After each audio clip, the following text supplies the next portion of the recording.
welcome to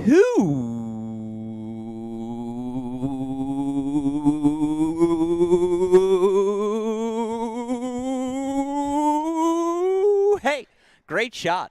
This is the Great Shot Podcast, a Cracked Racquets and Tennis Channel Podcast Network production. My name is Alex Gruskin. As you can see, it's after midnight Central Time. We're a little slap happy here at the Michael and Ann Greenwood Tennis Center, where we just saw a fantastic day of men's quarterfinal action unfold. And after a full 12 and a half hours on ESPN+, Chris Halioris, let me just say, fuck.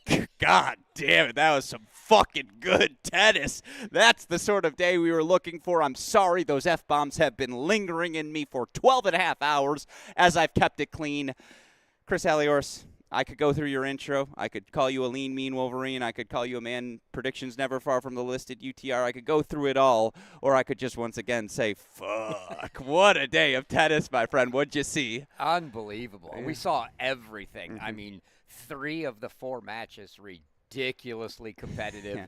And one stinker. But, I mean, for stinker from the competitive factor, that Fair. is, not for the winners for sure. But I'm just unbelievable. And the way we finished here, we'll get into it. But, I mean, what a nightcap. No, I mean, I'll do it one more time. Fuck! That was some good tennis, I swear. I'm done swearing, and apologies to all of you with young ones tuning in, or if you are a young one tuning in, please don't do that anywhere. You might get in trouble for doing so. Yeah, Chris Halioris joining me. What we want to do on tonight's show in as efficient of a manner as possible is run you through all 4 of our quarterfinals, and we'll go chronologically because, again, there were some excellent ones. Chris, let's just get right into it. Top seed Ohio State almost got eliminated today. In fact, not almost. There was a legitimate 10-minute window where it was, oh my God, Columbia is a semifinalist this year, first in Ivy League to do it in this 64-team format. They're really going to pull off the upset of the Buckeyes. And again, for those that might have missed the match, Ohio State takes a very comfortable doubles point. They get first sets, not very comfortable, but a comfortable doubles point. Ultimately, yeah, very was hyperbole. If we weren't live, I'd redo it. They take the doubles point. Again, wins at the 1 and 3 spot. Credit to Columbia. They were really good at 2 throughout the course of the day. And honestly, Columbia fought pretty well on all 3 doubles courts. I can't believe I said very comfortably. This just shows you where my brain is at. They take that doubles point as Ohio State. They get first sets from Tracy, Kingsley at the 2 and 3 spots. But again, Columbia not only gets the quickest of first sets from Michael Zhang at 1, they sweep first sets from Ohio State at 4, 5, and 6. Max Westphal beat Jack Anthrop today in straight sets. And when Hashimoto was knocking on the door of a million breakpoint chances against an Alex Bernard who scraped his elbow on a diving first set point that was fantastic between the two, had the left knee heavily bandaged as well. Of course, on court number 6, I should say, Henry Ruger's up a set and a break on Robert Cash. And again, Zhang, quick win over Boulay. Westphal, quick win. Yeah, Tracy and Kingsley won in straights as well. There's your synopsis. But again, Ohio State led 3-2, and Columbia was up a set and leading not only on the scoreboard, but in terms of play on 5 and 6, or at least dictating on 5 and 6, Chris. And yet in the end, as it always is, we go back to January and your theory of give me 6 Alex Bernards and I'll find a way to win this NCAA tennis tournament. It's Bernie who comes through with the clinch, 6-1 in the third now, needs to be reiterated. Hugo Hashimoto was a shell of himself physically in that third set, and after he dropped that second set breaker, after Cash took his second set breaker for Ohio State at 6, that's when you kind of knew, okay, Buckeyes probably going to escape here, but there was a legitimate 20-minute window where it just felt like Columbia was going to knock them off. That was a lot there for the recap. Now your thoughts on it all. Yeah, look, I mean, we can almost fast forward to where it looked like it was 3-2 Ohio State, and we had the last 2 matches on 5 and 6, and you can't overstate how close that was. Look, Bernie was up 5-2 in the first set. Drops 5 straight games, has some choice words for Crow, and says, my knee's killing me. Yeah. And I thought that's the moment where I went, oh, my goodness. Like, if if he's legitimately going to be struggling, he's not giving up. Yeah. Just like we saw Iñaki Yeah, not give up when he's unable to move. But we'll get there. Yeah, Bernie's going to fight. But when you do get physically limited, there are only certain things you can do, and he was fighting, and oh boy, it was so close. As you said, Ruger was up breaks in that third set. It was just unbelievable watching it, thinking, oh my gosh, it legitimately looked like Colombia was going to do it, and then Bernie turned it around, manages to get that second set, forced the third, and then then took it from there. Well, the first set point was unbelievable. There was diving. There was all these different. Yeah, it was he laid out for that volley. Come on, it was so great, and Hashimoto was striking the ball so freaking beautifully, Chris, until the cramps caught up with him in set number 3. And again, like 4-5 service game for Bernie, 5-6 service game for Bernie. Hell, the 3-4 service game for Bernie, Chris. It just felt like those last 3 service games, Hashimoto, maybe not, 9 break point chances, didn't have all these looks, but it felt like all of them were 30 all. It felt like all of them at some point he got to 15-30 or maybe did ultimately find a break point with him as well. I mean, he had his window. And by the way, Henry Ruger, I apologize. We were not familiar enough with your game. We should have been. Did you see how smooth the senior from Philadelphia was? It's just like the backswing so condensed, moves well, absorbed every blow Robert Cash threw at him. And handled his pressure coming 100%. Great. And was up a break in the third when the match ended, but the resilience of these Buckeyes, I think that's a match lesser Buckeye teams, we'd have seen them lose in the past, but it's just like this group is different. This group, it just is. They've seen it all. And, again, Big Shot Bob on court number 6, he takes that second set to at least alleviate the pressure on Bernie. You've got J.J. Tracy, who did not have a good national indoor final site last year. Just, you can't even deny that. He comes out right away, handles his business, straight sets over Nick Kotzen. Kingsley bounces back after the tough loss to Jovanovic, straight set over Alex Kotzen. I mean, Ty Tucker came here in the interview booth. Always great to have the opportunity to speak with Coach Tucker, and said, we saw our path. We saw doubles, 2, 3, and 6. 3 for 4. Maybe I should kick you out of this chair, put him right next to me as our official co-host moving forward, because Ken, to describe it, that's why I could sleep at night, was, I believe, the direct quote from him, knowing that, okay, we do have a pathway to victory. I mean, again, it wasn't Cash. It was Bernie, who is now 25-0 overall on the year. When I asked Coach Tucker about that, he was quick to say, how dare you bring that fact up before the season finishes. By the way, I'm putting my hand up. He was right about that. How dare I bring that? I know better. I should know better by now. He brought it up in the press conference. Yeah, I like it. Well, let the record show then. I mean, again, sneaky MVP Cannon Kingsley, who, along with Jack Anthrop, they were really good at that 3-double spot today, and that might be a solution for a team that they're now 5-0 at 3. They played 10 different 3-doubles teams this year. That seems like a solution. Cash and Tracy are as good as any doubles team in the country at 1. They dropped first sets at 4, 1, 4, 5, and 6, Chris. They managed to survive. Now, I mean, again, final thoughts on where Ohio State, like what you do if you're Ohio State going from here. Or just your reaction to it. I don't know if I have another question. My brain's broken. I don't know what you're going to do. You're playing the same. You're playing what you came here with today. Literally. You just hope it, doesn't drag out the Sure. same way. You don't want to go into the next match and drop 4 first sets. Yeah. And I think they're going to, it's going to be a very interesting doubles point in the next one. I think much more so even than it was today.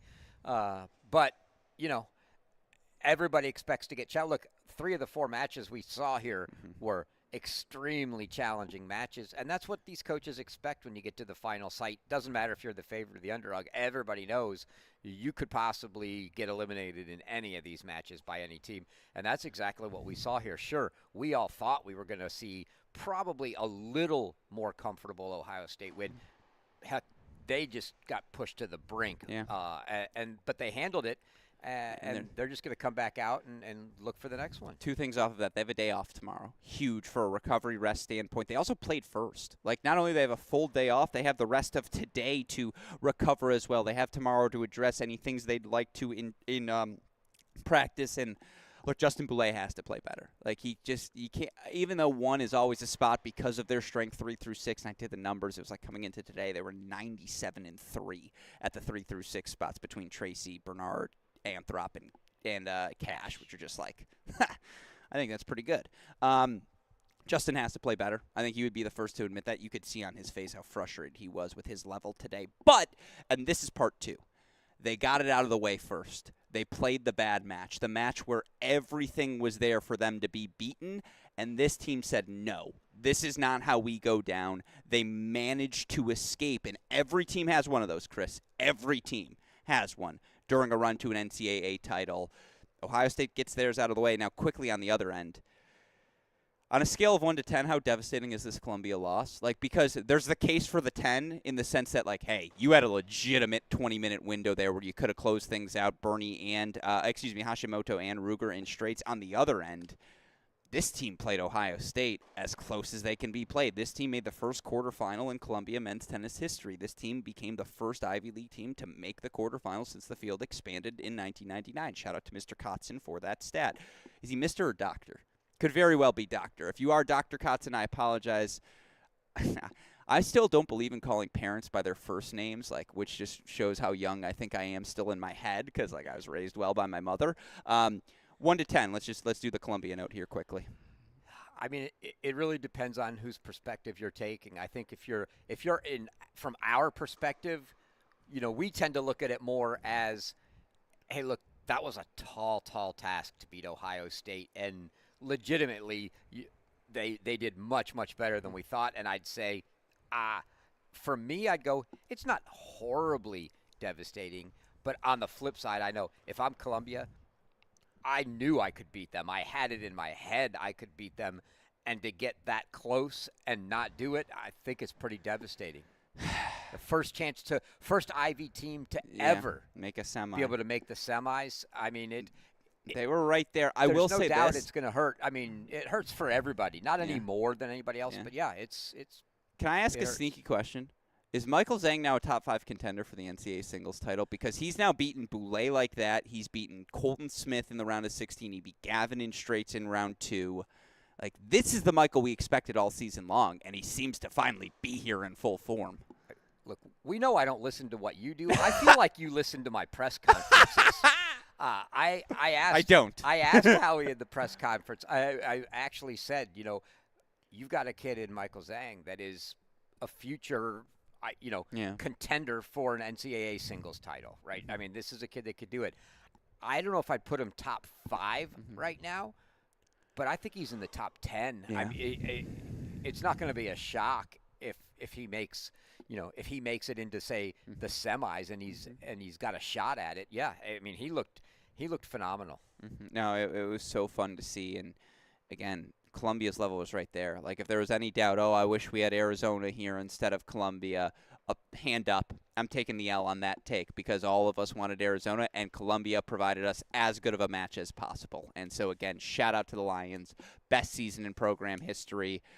Nick Kotzen's back. Michael's back. Westfall's back. Yeah, they got some pieces to replace certainly elsewhere, but this team, how they've recruited under Coach Howie Endelman and where they seem to be going, maybe now, again, you just buy in that much more institutional support as well, where it's like, hey, maybe this is our premier program here at Columbia, and honestly, with the facility they have, it should be a premier program. Yeah, absolutely. Howie's done amazing things there. It's so special. And again, what a season for Columbia, but hey, Buckeyes advance, and they needed every bit of that experience, every bit of that depth, every bit of their fight to get through in 3. They do, and now guess what, Chris? We get a 2024 National Indoor Final rematch as the Buckeyes are going to take on our most impressive performers of this quarterfinal Thursday in TCU, and let's try to do this one a little bit more quickly because that's what TCU did. They were the only ones to try and keep us on schedule on the day, and that is not meant to be disrespectful to those of you Kentucky fans tuning in. This is meant to emphasize TCU, I'm glad to see you still got this gear in you because that's the TCU we saw in February, Chris. The TCU that has a Seb Gorsny earning a straight set victory. Yeah, he did earn a victory, right? At the 5 spot over Jack Loudett, who had lost like 3 times all season long. And again, TCU, they were very comfortable in doubles. That was your only very comfortable. That one I truly mean is they were up big everywhere, right, Chris? And we saw, by the way, Fernley Vivez back at the 1 spot. We saw JPJ, Gorsny at 2, Chan, Maxted at 3. I don't know if it was you or Colette who asked Coach Roditi about the doubles rule, where he said it has to change, or maybe it was John Parsons who was in there in the press conference. That's a shaking head of recognition to say, yeah, it was Jay. I won't take the credit. Shout out to you, Chris. You could have. Look, again, like, not only do they take a comfortable doubles point, Jack and Jake, a simultaneous clinch at 1 and 2 for the 5-love, technically clinch. You had, again, a straight set win from Gorsny. And then quietly, El Gato, as they call him on Twitter, the cat, Louis Maxted, straight set win for his 19th on the season at 4. This is TCU. Like, this is national indoor finalists. We're up 3-2 and first sets on 5 and 6 on Ohio State in that final. TCU. Like, we hadn't seen them since they beat Texas in Fort Worth, since Fernley clinched over Spiz in the 3rd. Welcome back, my friends, at just the right time. Last week it was Duke who did this too. Now they've done it again against a really good Kentucky team, Chris. This is a team that can win a national championship, and this makes me regret my January take of not having them in the top 4 so freaking badly. Yeah, that's the only thing I feel good about is that I was trying to convince you they were there, because you could take the L on Columbia. I will take the L for the pick last night. Holy cow. I mean, look, I've said all year. 100%. First of all, we're covering the teams that I said I wanted to see play, because I wanted to see the battle of the 4, 5, 6 between Ohio State and Kentucky. You know how many wins the 4, 5, 6 in 6 matches, 4, 5, 6 between Ohio State and Kentucky we got today? 1. Bernie. Oh, yeah. Oh, my God. So TCU said, heck, Chris, they have the best 4, 5, 6, right? Yeah. I'll see your 4, 5, 6 and raise you a 1, 2 to go with it. I mean, TCU literally beat them at 4 and 5. I didn't think about that until now, because they also got wins at 1 and 2. But literally, Kosnay and Loudet knocked out by Maxted and Gorsny, respectively. Like, TCU said, we see your strength. Ha! Watch this. And that's not, again, that phrasing is a byproduct of I've been on the mic for 13 hours now. I'm sorry that sounds so disrespectful. I talked to the Kentucky coaches. Yeah. They know how fond I am of their 4, 5, 6. I am not disrespecting their 4, 5, 6. The TCU 4, 5, 6 today were just great. They were phenomenal. Maxted was, even Tomas on 6, like fighting the way he did. He was down like 5-2, battled back to 5-all, and forced it. Eli finally took a 7-5 first set, but never in doubt. But Maxted just boom right off the court. Yeah, I mean, unbelievable performance from them today. My favorite part, Eli Stevenson, never in doubt. Never in doubt. Never in doubt. I mean, that's the energy, the moxie I love more than anything about this sport. So to see that, again, that was my first real lock-in of Stevenson, and see how he competes as a in the dual match format for Kentucky. Of course, you called all the SEC play. I loved it. And by the way, Weeks, Kosnay, Loudet, Stevenson, Rankin, like, they're all coming back next year, right? They lose Lapadot, Mercer, Body, but a lot of these faces coming back. They got a really good recruiting class, I believe, coming in as well. The story is TCU. Like, that's what a national champion looks like in the quarterfinals. I'm trying to think the last time I saw a team really flex like that on someone. Like, last year's quarterfinals were all pretty close, right? And the sun played a factor in it, but, like, UVA Kentucky was amazing. The first 100 minutes of TCU Michigan were amazing before TCU started to pull away.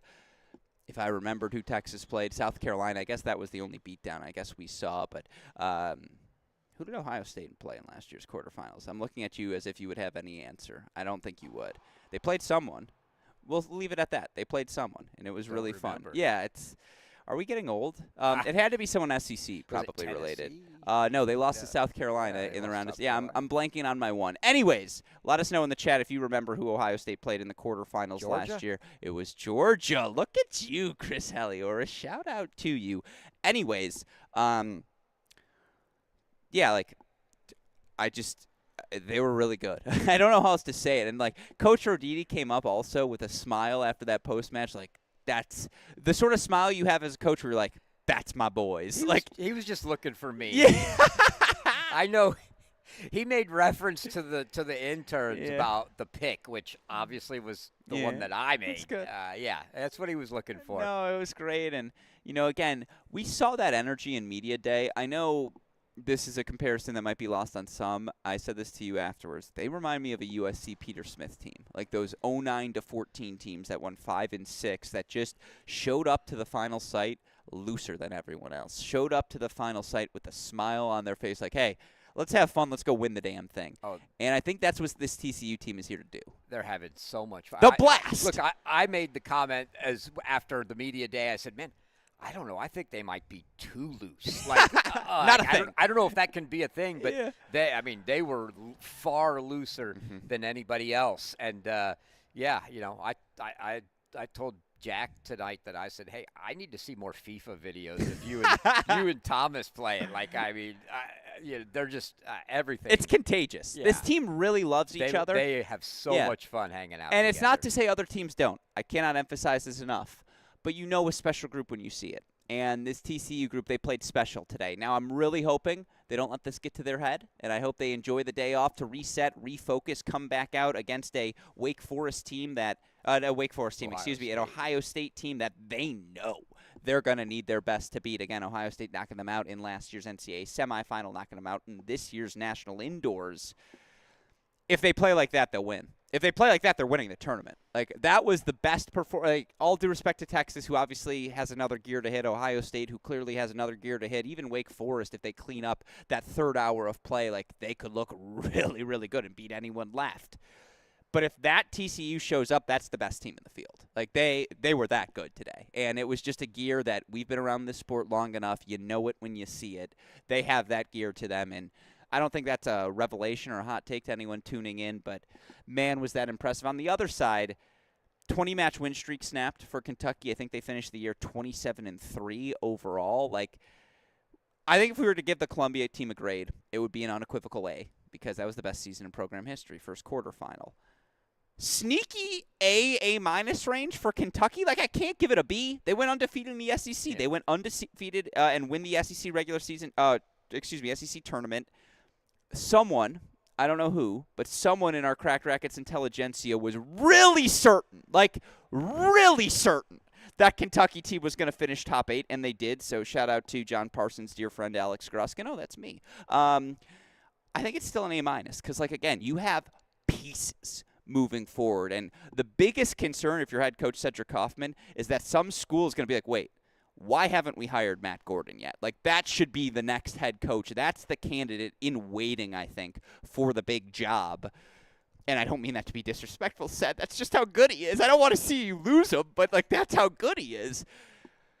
I think it's an A. I think I still give this season an A because, again, to not make the national indoors and go on the run they did afterwards, that's what you aspire for as a coaching staff, as a team, is just constant improvement, and we saw that.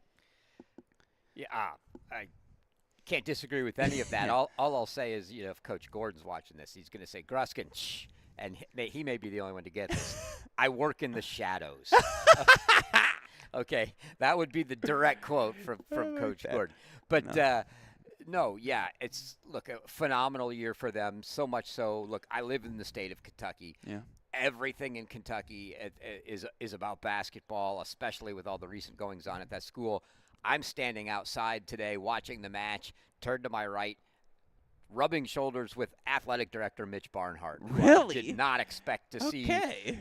If they made the finals, maybe we hadn't even started. We were watching the first match go on still, and there's Mitch and his crew all standing there waiting to support the Cats. I mean, they get great support from the administration there. Phenomenal year. I mean, it's an unequivocal A for them. When we went through this preseason, Tennessee had to be the SEC favorite. For Kentucky to run not only the regular season, win the tournament, yeah, you were right. Was Kentucky the preseason favorite? I don't know if that's the case, Chris. No, you're 100% right. And by the way, if Pikowski would have come to Tennessee, I think I would have had them above as well because, and that's how we're going to transition to our next match here. Man, was Tennessee impressive. Like, again, playoff P and Philip Appletower and, like, this, it was fun to see these freshmen compete. And, again, for playoff P, Philip Pyjonka, him and Shinsuke Mitsui, that was fun at the number 2 double spot. That's a really good pairing. I think they finished 17-4 or something crazy like that, 18, 19-4 overall in the year. we'll see you at the number 1 doubles position next season, fellas, assuming both are back in Knoxville. But they pushed Texas. And again, I said this on the broadcast. Doubles, 2 and 3 singles, all first sets, all to Texas. 1, 4, 5, 6 first sets, all going the way of Tennessee. And it was literally one of those, wait a second, is this deja vu? Like, haven't we been here before? And by the way, I know I skipped Ohio State TCU semifinal preview. We'll do that on tomorrow's show for everyone. I'm trying to make sure Chris and I can get some sleep here tonight before Friday. Oh, are you looking for it now? Well, we're not going to do it tonight. Oh, you want to do it now? Come on, we got to do it. All right, we'll save it for the end then. We'll do semifinals at the end. Let's stay, though, with these quarterfinals. I'm down. I'm always down. As long as you're down, you know I'm down. What? I'm going to go back to my hotel room and just keep talking, like get fresh for tomorrow. I'm going to actually read every Twitter comment that was critical of me. I'm going to take them all to heart. I'm probably going to cry for a solid, 30 seconds, and then I'm going to reset, refocus. That's not true. You don't get to me. And then he'll get on the treadmill. Yeah, that's actually what I'll do is I'll be so angry about a comment that I'll go run 5 miles. But anyways, Chris Halioris. Let's get back to Tennessee, Texas. Please lock in here. Doubles 2 and 3 to Texas. 1, 4, 5, 6 again to Tennessee. And just this was the chippiest, I thought, of the matches in terms of from an energy perspective of, hey, we see your barks and we raise you barks. We see your push and we raise you a push. It was my favorite from an energy perspective, if that makes sense. Two teams who were just throwing haymakers left and right. And in the end, you know who threw the biggest punch? Elliot Muhammad Ali Spaziri. From 6-4, 5-2 down against the number 1 player in the country, Johannes Monday. He wins, 12 of the last 15? Good math there, Alex. 12. Oh, wait. That's not right. 11 of the last 14? What was he down? 5-2. He won 5 straight games, so that's 5. He won the second set 6-2. Third set 6-2, 3. So 11 of the last 14. There's math for you folks. Leave all of that in, Westoff. He'll have to because he's not editing this stuff. Anyways, it was the biggest right hook. All I'm going to say. First of all, no, I'm not even going to say it because Joe Monday is the guy as well. But Elliot, there's the guy power rankings, and congratulations, my friend. You're back up top. That's what the guy does, Chris Hallis. If you were going to make what does the guy do, it was that.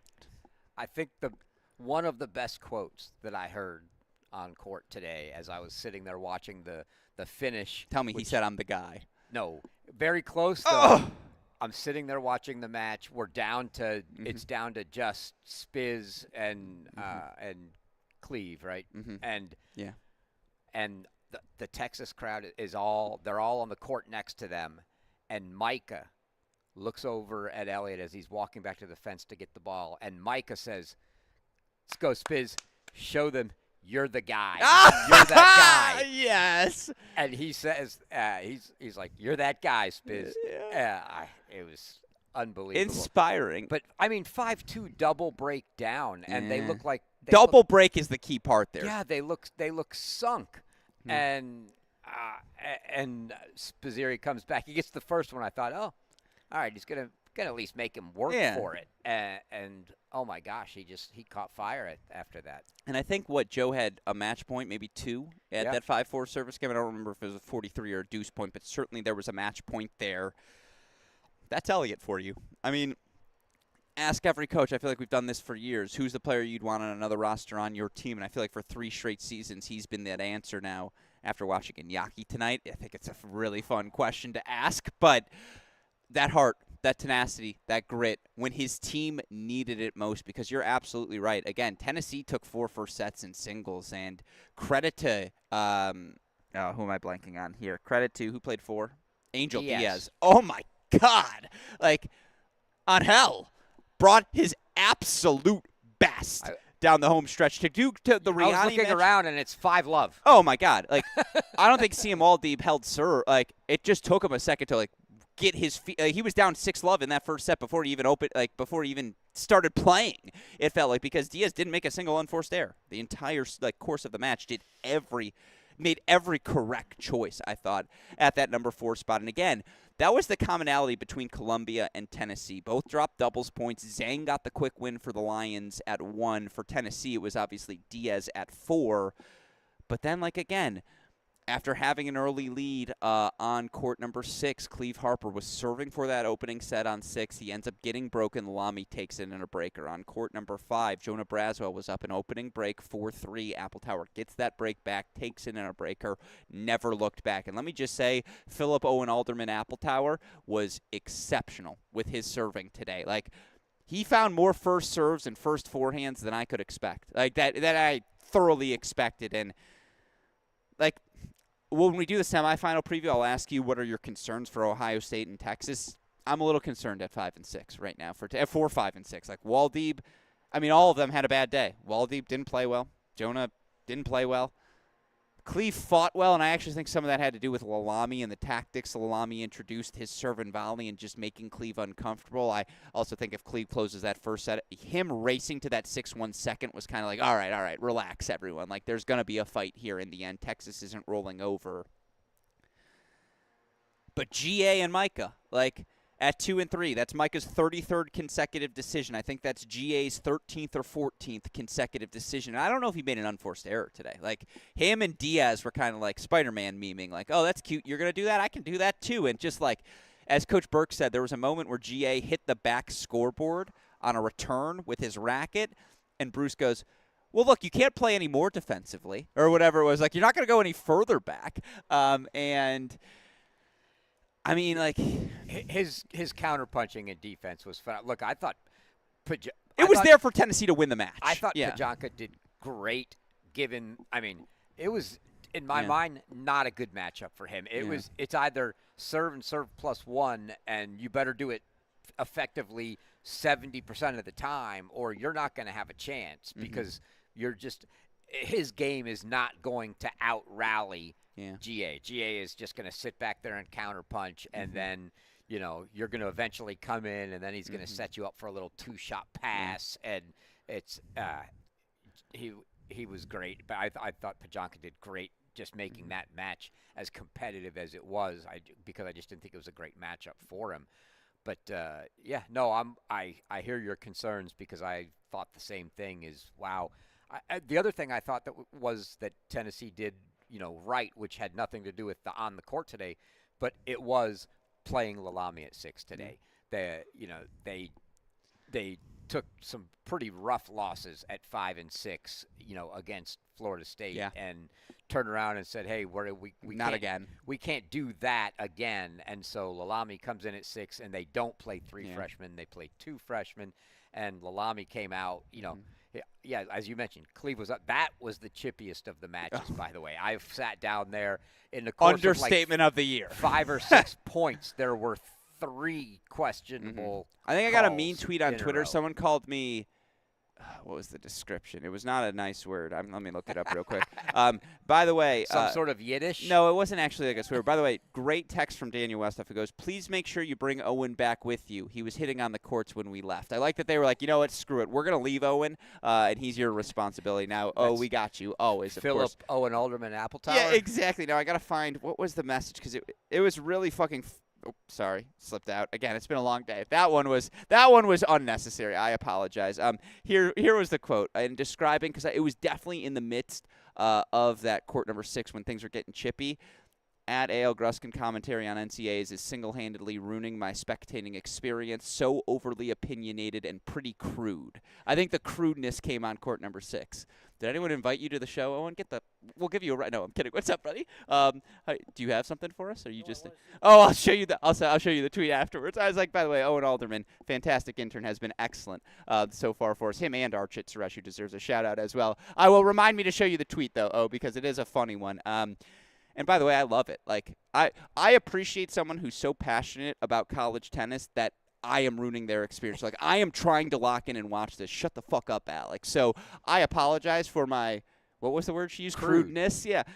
When you think Alex Gruskin, you think crude. Like, I think that's an adjective a lot of people associate with me, right, Bobblehead? But yeah.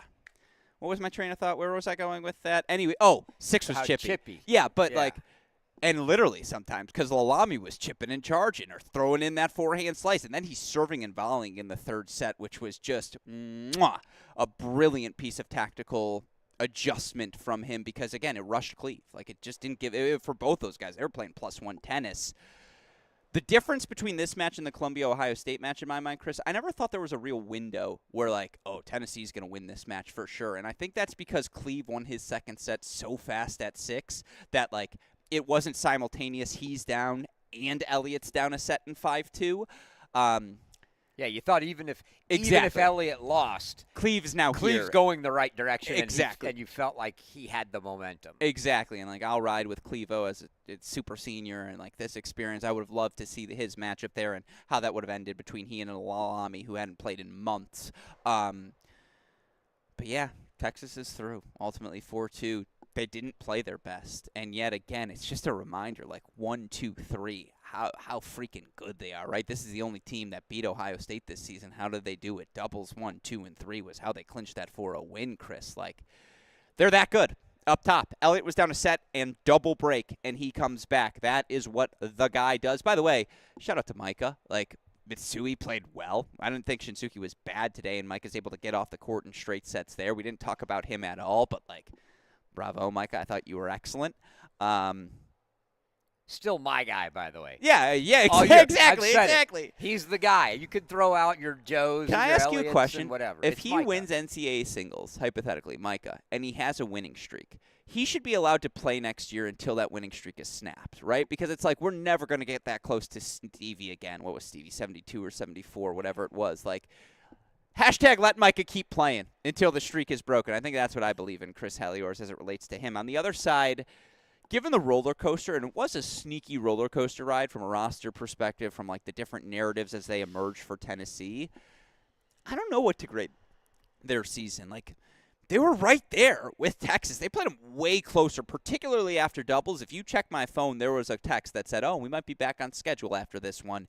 And that's where, hand up, I was wrong, man. The fight from Tennessee was so impressive. What do you grade their season after that? I mean, I think I would probably say a B plus because I think this is – I expected them. I said early on in the season that I thought that they were one of the teams outside – if I was going to go from outside the top 4 at who had a shot to get in there, they were one of the teams that I think had a shot to get in there. And that's kind of what they showed us tonight. They did get there. And that's with even a little bit more limited roster than they had even when we made those statements. But I could even go so far as to say to get here with a more depleted roster and playing like in the first couple rounds of the NCAA tournament, 3 freshmen, I'd even give them an A for that. I think on the totality of the season, though, I'd say a B plus. Yeah, I feel like that's about right. And obviously, again, for Texas, do you know Bruce Burke has coached in 5 NCAA tournaments? His teams have made the semifinals or further in 4 of the 5. And do you know who he lost to in the one-off year? Round of 16? Michigan, in Ann Arbor. Andrew Fenty coming back in that matchup. Ask Coach Burke about that one. He'll have some fun for you there. All right, that's 3 of the 4. And again, those 3 were our return semifinalists from last year. There was a brief window where you thought, are we just going to have straight-up semifinal rematches from last year? It's going to be Virginia versus Texas. It's going to be Ohio State versus TCU. And by the way, those were our top 4 teams coming into the preseason. I think all of us in the college tennis intelligentsia would have been fine with that. Of course, obviously, looming over Virginia today, the absence of senior Chris Rodesh, who was finally on site, got the chance to see him. And again, just devastating that he's not able to play in his final weeks on the job. And, again, his absence was certainly felt for the Virginia Cavaliers in taking on a Wake team that played him really close in Charlottesville earlier in the season, 4-3 as well. They had a doubles point lead. They had opportunities there to earn that upset. Virginia able to escape. Not the case here today, though. I'll tell you what, they were like one Dylan Dietrich break back away from one Mons Dahlberg break back away on court number 5, or a James Hopper tie break on 6 from oh my God, did Virginia come out and throw some haymakers. And look, I'm going to get to the Wake Forest side in a second. I will never respect a player more. I'm not going to say I'm not going to respect a player equally, but I will never respect someone more than I respect Iñaki Montes. That man epitomizes what this sport is supposed to be, Chris. He loses his first set 6-love. He can't even walk without a little limp showing. He's serving 75% generously on the first serve with his shoulder. The fight of that man, to watch him speak to freshman Dylan Dietrich and be like, we are winning this set at 2. No. We are winning this set at 2. I was like, oh, okay, we're winning this set at 2. Like, that's Iñaki said so I guess that's what we're doing. And just the sheer force of will. Like, can we build the plaque now for the ITA Hall of Fame? Like, if that man belongs in because he represents everything that is beautiful about this sport, and he puts the lone Virginia point on the board. Look, credit to Wake Forest. They take doubles. They take 5 first sets. When the Virginia push began, and it came, von der Schulenburg takes his first set 7-6. Then Iñaki earns the split. Then Dietrich earns the split. Then Dahlberg earns the split. Hopper's up a break at 6. Felt like the Who's were a-coming, but credit to Luciano Tacci, who, by the way, pronounced his name Tachi in the video this time around, Chris. So he just likes to throw us mixed signals all the time. Tachi's straight set win at 4 over Kiefer, the low-key, most valuable moment of the match because it made it 2-0 Wake Forest for about 2.5 hours, and it just felt like Virginia was constantly chasing. But, man, the Who's did what two-time defending champions should do. They threw haymaker after haymaker. They never folded, and yet this Wake Forest team, with no Bruno, I forgot what Tony said to call him. With Franco. Bruno. Franco Capalbo. Did I call him Bruno? Utah. I thought it was Bruno Capalbo. No. I don't know where you're getting My brain's from. broken. It's been a long day. Did I call him Bruno? I meant did. Franco. Thank you. Thank you for the correction. That's when he said, I was like, did I say Bruno? I was like, I'm You just going to let did. that slide, and I'm going to move. Thank you, Chris. Franco, Cabalbo. You know what it is? I think I combined Franco and Cabalbo, and I turned that into Bruno. And it's just like, right? Because that kind of would be like the name if you combine. Doesn't that kind of make sense? Like, in the stupidest in your way? head, Yeah. At 12:43 a.m. Eastern time, and when did I interview him? About an hour ago, so 11:43. Yeah, oh, Central time. It's 1:43 Eastern. Doesn't it kind of make sense? Is what I'm saying. Like, you see Sure. Franco Cabalbo? Oh, Bruno. Sorry. Poor. No. No Boitan. You know, no I almost called him Capalbo. Bruno again right there. No Franco. Franco. No Boitan. And yet this team makes semifinals of both the indoors and the outdoors. This team won 5 first sets against Virginia. This team saw DK Suresh earn a 3-set win over Dylan Dietrich. This team saw Matt Thompson force a third against von der Schulenburg. Tachi with the straight set win at 5. Holden Coons another win at 6-1. You felt like if he wasn't beating James Hopper today, oh my God, Virginia might actually do it. And by the way, I thought Hopper was great, considering that's a guy who hadn't played a match since, I think, Clemson in April. Early, Who's through haymakers? There was a moment there where you're like, when Iñaki won his match and Dietrich had break points, you're like, oh my God, are they really going to do it here? Credit to Wake Forest. They get over the finish line, and maybe most impressively, Chris, they did it without Luca Pau at 5. Good performance from the Deeks. You could see the smile on Coach Bresky's face, your reaction to the match, all of it. Yeah, first was just all things Bruno and Franco. Iñaki was that was just unbelievable. I mean, look, he clearly he started to move a little bit better after that first set, but he could barely. I mean, he was noticeably hobbling. 100%. He couldn't make it from one corner to the other, and Philo was just putting balls from one side to the other, and the point was over. And, you know, maybe it took a little bit of warming, getting the muscle warm, who knows, but that hammy was not good. And he willed himself and hobbling and just getting back into that match. So all credit to him there. I mean, the other thing, though, just I was marveling at watching DK Suresh and Dylan Dietrich. They were smacking the ball. I mean, we're talking. Look, this. I mean, I don't know if you could hear it in the broadcast, but one of the couple funnier quotes from the night in retrospect here was that 30-all, was it 30-all, the ace that got overruled, right? That was called out.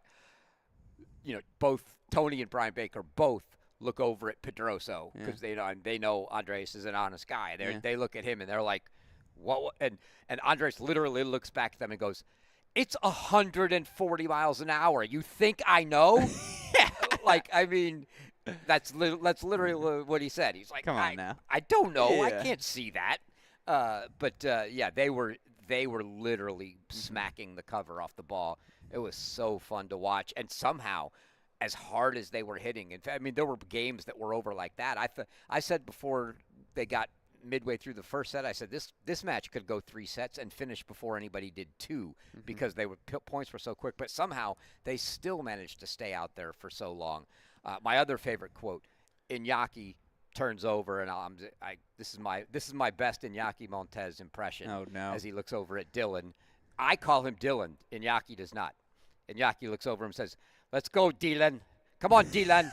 It was Dylan. I was like, "Who's?" I thought he was talking to DK at first because it was the next court over, and I was like, "Oh, he's saying Dylan." Yeah. But his leadership to keep them in the match. But Wake was just, everything that they fought off. Look, they were down. Both Hopper and Dahlberg were serving for the second sets on at 5-3 or 5-4. They were both up 5-3, and they served for the set at some point on 5 and 6. Wake Forest fought them both off. They did eventually get the split from Dahlberg, but Hopper was unable to close it out, and Coons ended up, taking that a breaker there to win that match in straight sets. That really stemmed that momentum for a little bit because Virginia was really coming hard at that point.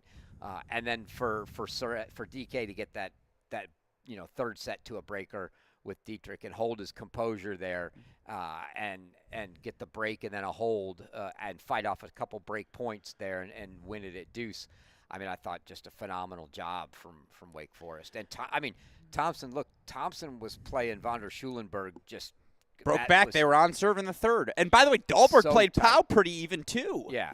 It was just they were just tight everywhere. Yeah, they built themselves too big of a hole. There's no doubt, but this match was just a reminder of who this class of 2024 and what this era of Andreas Pedrosa-led Virginia men's tennis teams have been, right? The fight, tenacity, grit, all those adjectives that are synonyms for one another. That's what this team displayed. And again, I would die for Iñaki Montes. Like, if that guy, he's a foxhole guy. Like, you just want him in your corner. And his performance today was inspirational. It's why we had to record a pod tonight. If I'm going to let him play like that on court number one and I'm not going to match that intensity, we're not worthy of this NCAA opportunity that we're given. Chris Halioris, and boy, is it a fun opportunity that we have to be here this weekend. So, boy, I hate this. This is terrible, Gruskin. Yeah, exactly. It's 1:49 a.m. Eastern time, and we're here potting, folks. That's how you know we're having a good time.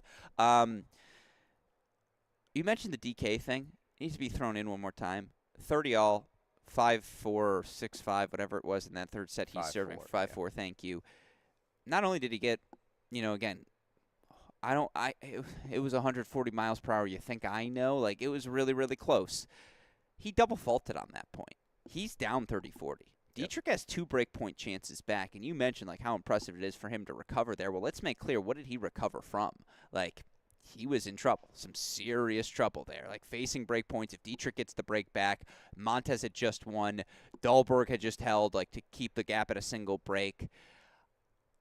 We might still be playing that match right now. It's probably 6-all between Pau and Dahlberg, and we're trying to figure out where things go from there. But, man, Wake Forest didn't allow that. I actually thought they executed really well. I thought that push from Virginia had everything to do with Virginia, didn't I? I certainly didn't think the level of Wake Forest outside of Filippo Moroni at that top spot dipped. And, look, let's get into our semifinal previews now. We'll go reverse order here chronologically because we just talked Wake Forest, Texas. Let's start biggest concerns because we haven't addressed that. If you're Texas, what's your biggest concern going into that Wake match? The fact that they're really good down low and the fact that we look terrible down low today. Look, the Texas 1-2-3, nobody's going to question. Yeah. And, if you're going to look at it on paper, the Texas is going to be heavily favored at 1-2-3. But, oh my gosh, could that Suresh Micah match be another banger? If DK finds form, he can pull the upset. Absolutely. It's the kind of guy that can on any given day beat anyways. He's literally serving 140 miles an hour, hitting bombs, and I could hit a +1 off that serve. There's not much plus to do. It's really just a 1. Yeah. Yeah. The few that make it back are not tough to put away. So that could be sneaky good. But other than that, no, I think now we're looking at Tachi, Pau, and Coons and Texas. I don't think we're going to see any substitutions there, but I don't think Coach Burke's going home, sleeping tonight, thinking, yeah, I'm totally fine with what we saw out of my 4-5-6 today. And he was very clear. PY is still an option to be played this weekend. Don't write him off completely from that Texas lineup.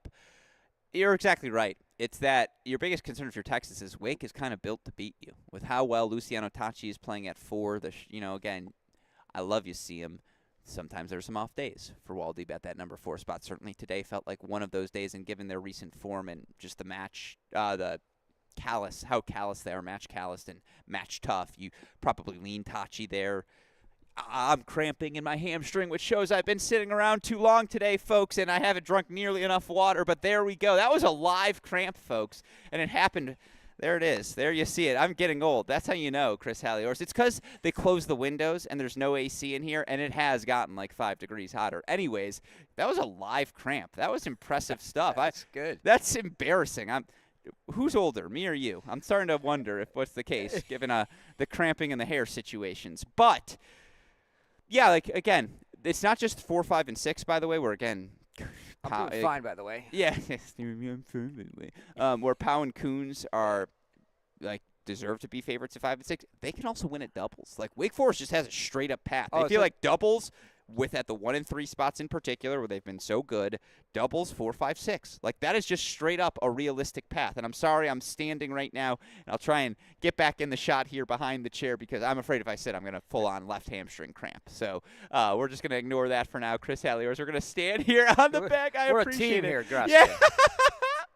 This is so embarrassing. This is why we don't pod this late anymore. I just cramped on a pod.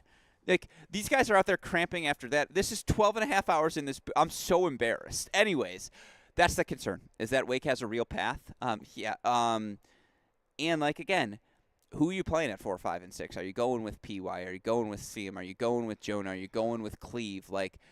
I think you probably play Cleve at 6 is probably the move. If you play PY? I think we'll see the same lineup. I don't think we'll see PY, but I think Coach Burke's probably really agonizing over whether – he can, and they're I would fully expect them at some point tomorrow to try to get a really good, valid assessment of whether PY can go in singles or not. Yeah, and again, Coach Burke was also said, hey, we're not going to be here for a little bit. We're going to take our time before we come practice in the afternoon, deservedly so.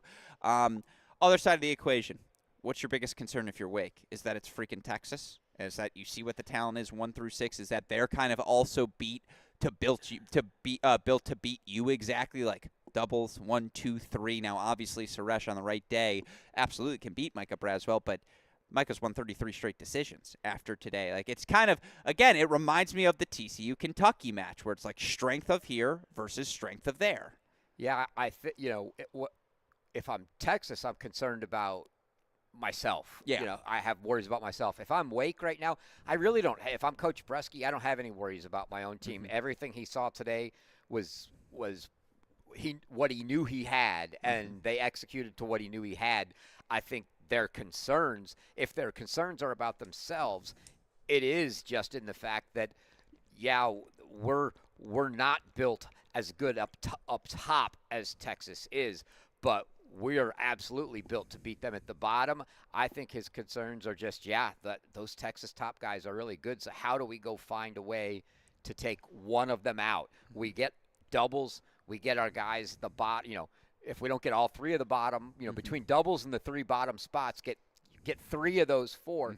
And we just got to figure out how to get one of our top guys to take one of them down. And I think that's I don't think it's any big concern. It's more of a game planning strategy for I think them. my concern for Wake is Texas just kind of played their bad match. What if they come out ready on Saturday? What if again they if you think Tony's thinking that, you're crazy. No, I'm saying that's one of my concerns is we know we're getting a better Texas. I think. No, okay, you're right. Tony's not thinking that. But if I'm a Wake Forest fan, I'm thinking that. If I'm a longtime college tennis observer, again, Texas kind of played the match to get beaten today in the quarterfinals, and yet we're able to get through. And, again, the grit. By the way, I don't know if there's anyone else Coach Burke would want on court in that scenario than Cleve Harper and Elliot Spizzeri. It's you know what?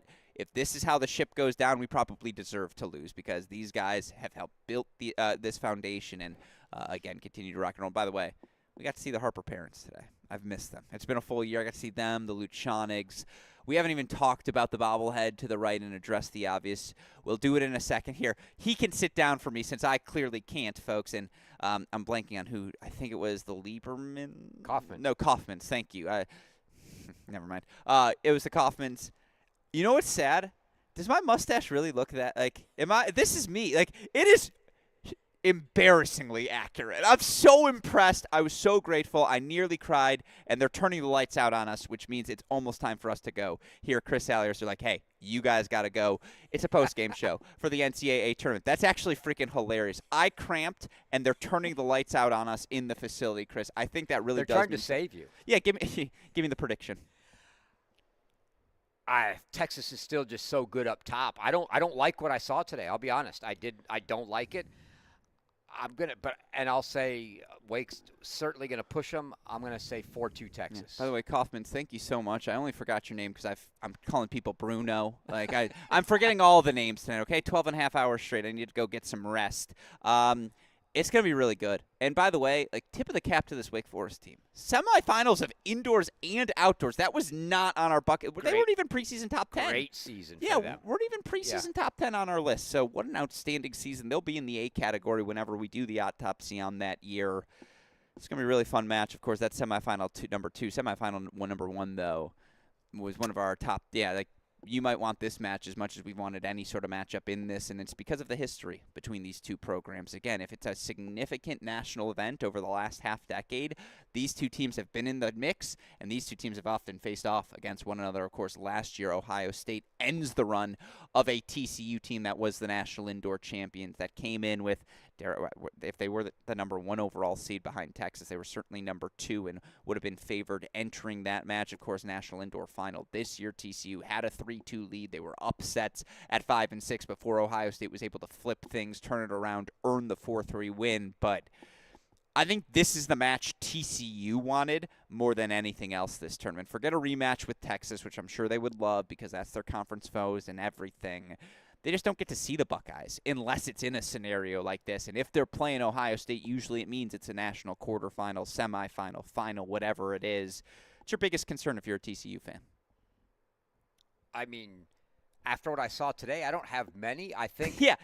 Or is that's the peak and it's only downhill from there? My only concern is are there – look, I've said all along, the Fernley shoulder, the Gores knee, limited, physical ability.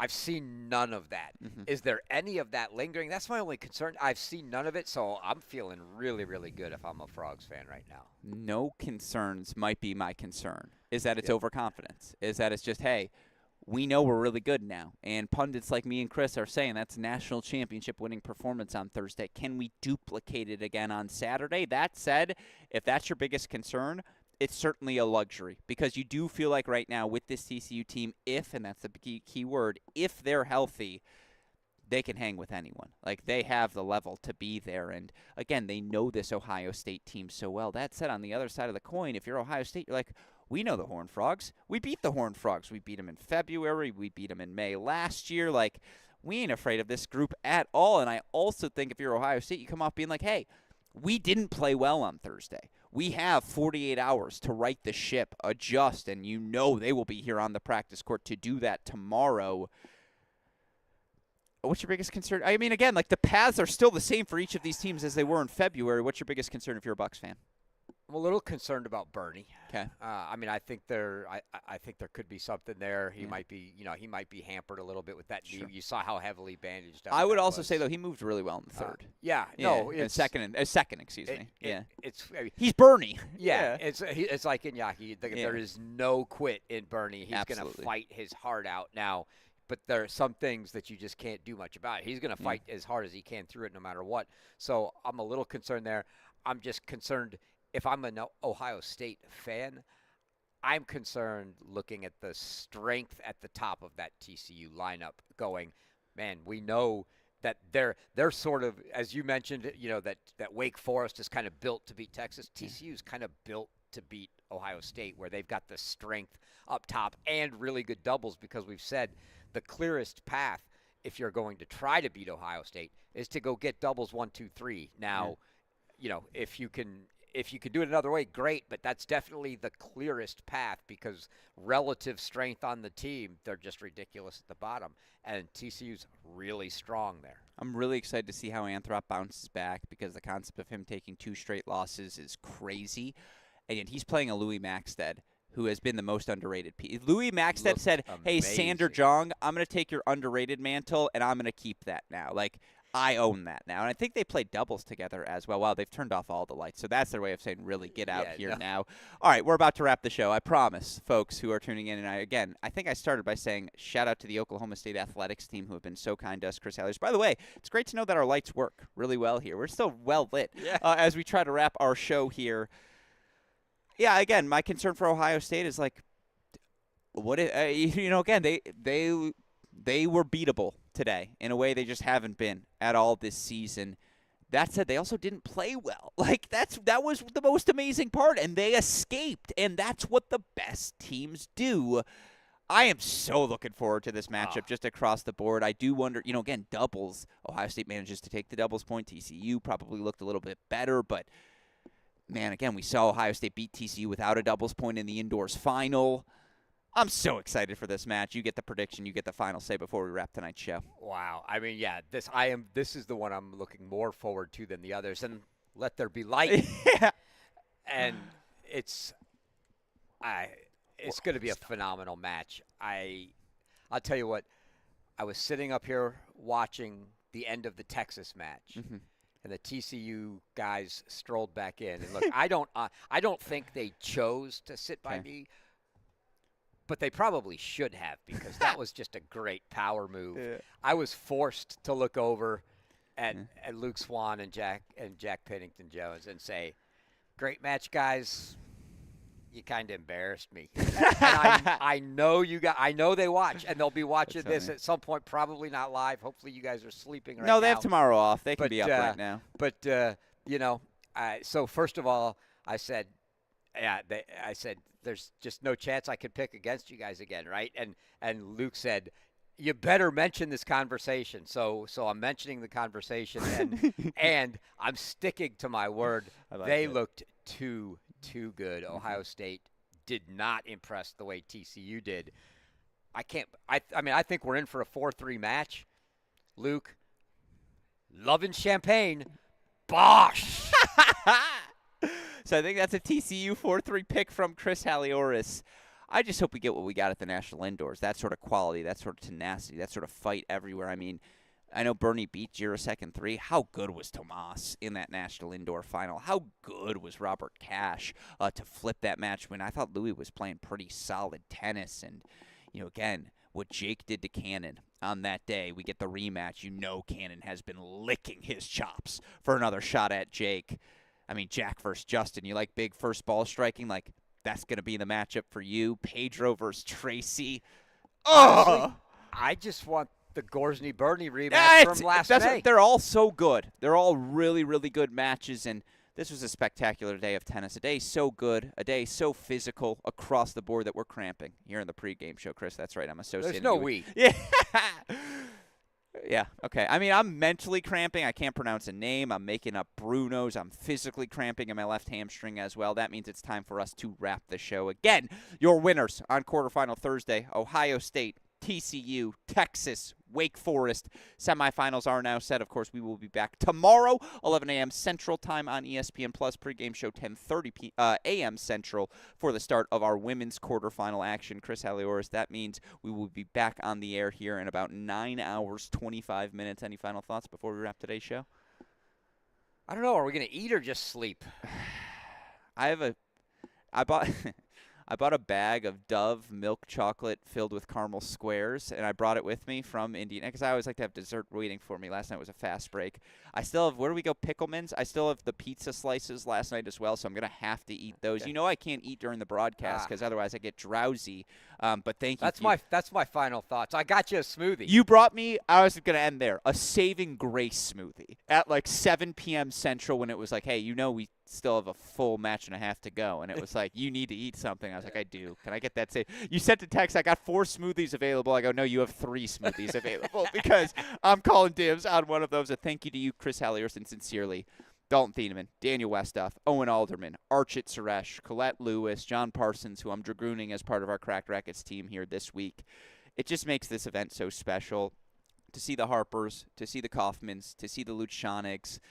Just the amount of hugs. Like, if you're here, come say hello to Chris and I. We want to give you hugs. I know I'm broadcasting all day, but come by anyways. We'll knock on the window. Yeah, exactly. And I always do my little jog out, and I come and I go, oh my God, and we do a hug and whatever. And there's nothing I actually enjoy more because I need the steps in. Was that my jog? You liked it? I was like, come on, da, da, da. But that is how I run usually, like, because I'm so excited to see everyone. Anyways. Louis could have a good sound effect to go with that jog. Pew, pew, pew. Yeah, that's what I do when I run over. Anyways, that's where we're wrapping today's show. A thank you to everyone who we mentioned, and a thank you to you, Chris Halioris. You get the final words. Any final thoughts before we wrap? No, I mean, great day. If we get a day this, I have two. If we get a day this good tomorrow, it'll be phenomenal. My second thought is, if we get a day this good tomorrow, and the women are playing until almost midnight, they have to turn around the next day and play again, and that will be brutal. So hopefully they don't run too long and they can get out of here on time tomorrow. But, I mean, I just hope we get competitive matches like this again. I'll be disappointed if our late-night recap tomorrow doesn't end at 1:08 a.m. Central Time, because that's the standard we have set here today. That said, that will do it for tonight's recap show. Again, for the fantastic Chris Halioris, our entire Cracked Rackets team, and all of us here in Stillwater, I'm your host, Alex Gruskin. Chris Halioris, what do we tell everyone tuning in? Hey, great shot. And we will see you all tomorrow. Chris, if you don't mind, click that button for me, and we will wrap tonight's show. See ya.